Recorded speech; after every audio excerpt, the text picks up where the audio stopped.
Selamat bertugas dalam program TMMD ke-110 Kodim 0813 Bojonegoro. Anggota Satgas juga membaur dengan warga. Seperti yang dilakukan Kopral 2 Putu Sumarkadana, ia turut membantu warga desa Ngerancang membelah kayu untuk memasak. Selama bertugas dalam program TMMD ke-110 Kodim 0813 Bojonegoro di Desa Ngerancang dan Desa Jatimulyo, anggota Satgas menginap di rumah warga setempat.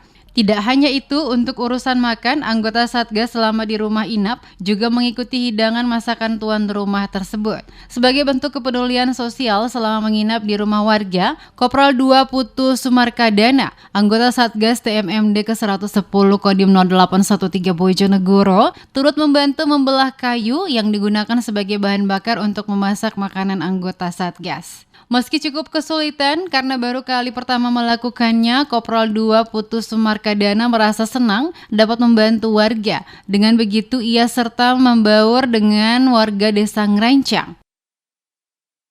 Kegiatannya tadi mecai kayu bakar ini buat masak tuan rumah, buat anggota masak. Ya kesulitan, ada kesulitan mecahnya kan nggak pernah mecah. Kita dinas di satuan nggak pernah mecai kayu. Ya senang lah biar bisa berbaur dengan masyarakat di sini. Kopral 2 Putu Sumarkadana mengatakan dengan keberadaannya tidak membebani tuan rumah, ia berharap dengan sedikit bantuannya dapat meringankan pekerjaan masyarakat.